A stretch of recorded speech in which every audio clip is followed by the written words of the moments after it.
What's going on, YouTube family? It's the ex-president coming at you with another video. I'm on a firestorm of content, and I'm trying to get as much out before I go away in June for a military mission, so this way you guys have enough content on the channel to keep you entertained. Shout out to my Discord guys who I've been chatting with. If ever you want to get a hold of me, ask me questions about Predator helmets and what have you, in that Discord link, click on it. It's open to those who are sub to the channel, so definitely would like to interact and vibe with y'all, ask about any bike questions, things of that nature, and we'll go on from there. But purpose of this video, doing a before and after. If you see me, I was leaving Jersey City when I was with my Predator Hunter with the blue vest, and you see me with the Predator Wolf with my black EVS armor and the 42 rear tooth sprocket. I'm just doing a before and after feedback video telling you how it felt. Now I will say the 42 tooth steel that I had that was stock, you know, it's off the line, has a lot of bite, a lot of grunt to it, but you know, it was the steel OEM. I'm planning on possibly going back to the 42 rear with the Vortex teeth, so this way, you know, lighter, reduce rotating mass, get a little bit of, you know, pull and HP or what have you. But I will say it's a good thing that I went with the 41 tooth rear sprocket, because I noticed that now, you know, trying to, unless I'm in high RPMs, like if I'm going from the light, I need more RPMs to get like a good pull. But once the bike starts moving, man, it starts moving. You know, I'm doing like 120, 125, 130. Excuse me, something got caught in my throat. Yeah, like 120, 125. I think the top was like 130 in second gear, and then it hadn't redlined. It was smooth. It was a gradual climbing. I will say, I forgot to mention to you guys, my ECU was flashed by Google Motors, and they had everything set up for a 41 tooth rear sprocket. I was running with the 42, but I just hadn't got around to making the adjustments at the time because wheels, you know, different things that took priority. But now the bike seems like it's a lot smoother, and it's as intended as the ECU was flashed in tune for it.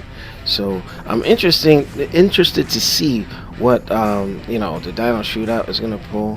I'm hoping I'm not losing any gains, but you know, you test and tune.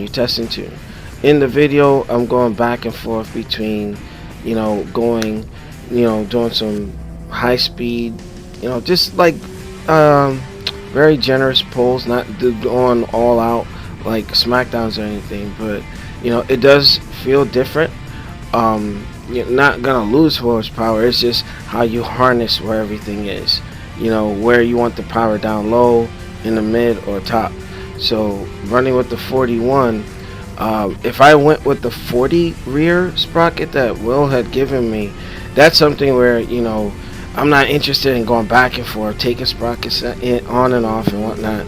You know the distance you want to run, set up for it, and make it work. You know, and if I went with the 40 rear, that, you know, that's something where if I know I'm traveling for smackdowns and whatnot, and I really want that top end, I will set the bike up for that. But yeah, I think, again, you know, a shout out to Vortex. You know, their lightweight aluminum sprocket set, I think it is awesome. And bang for your buck, not too expensive, you know. And now I have a 40, a 41, which is on the bike, and the 42 OEM. But the steel, I'm not going back to that. I'm gonna just leave it as is. But the bike feels really good. It's a lot smoother. It almost feels like a new bike, just to say the least, with the core motors, wheels that are on there. Shout out to Steve and Arthur at Absolute Cycle for really putting some TLC into my bike, and all has been, really cool. So, like I said in my last video, I'm still waiting for the Factory Pro Shift Star upgrade. But it's been a while. I may end up canceling that and just do the oil pump cover mod and just be done with it. The shift star that comes with the 14 is pretty good. There's no issues other than the fact that maybe you have to get that spring with more tension on it, so I don't miss gears during using my quick shifter. But with that, again, know your distances, know what you want to do. Me, while I'm in the Predator Wolf with the EVS armor, you'll see me just really easing into the speed. It doesn't like snap your head back or anything, but yeah, just you'll be surprised. Just the slightest adjustment can be all the difference. And if you're trying to gain numbers, if you're in a race or whatnot, and then you're just trying to harness the power for the application that you're trying to work with. So giving some shout outs with all the MCs and all the other events that we're going out to. Shout out to Warriors on Twos, Rebel, that's my man. He's gonna probably be the first MC that I actually interview. It's been more than 2.5 years overdue. So I'm definitely working on that.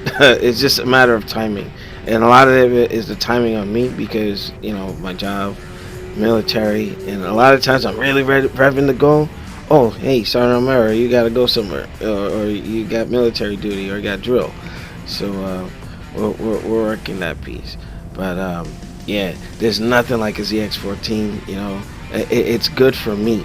I love this bike.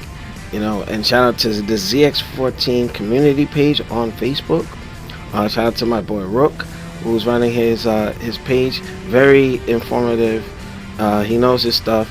I think he's the reason why I'm kind of having second thoughts about the Factory Pro Shift Star. But wouldn't steer you wrong. I probably have to get everybody into the Discord.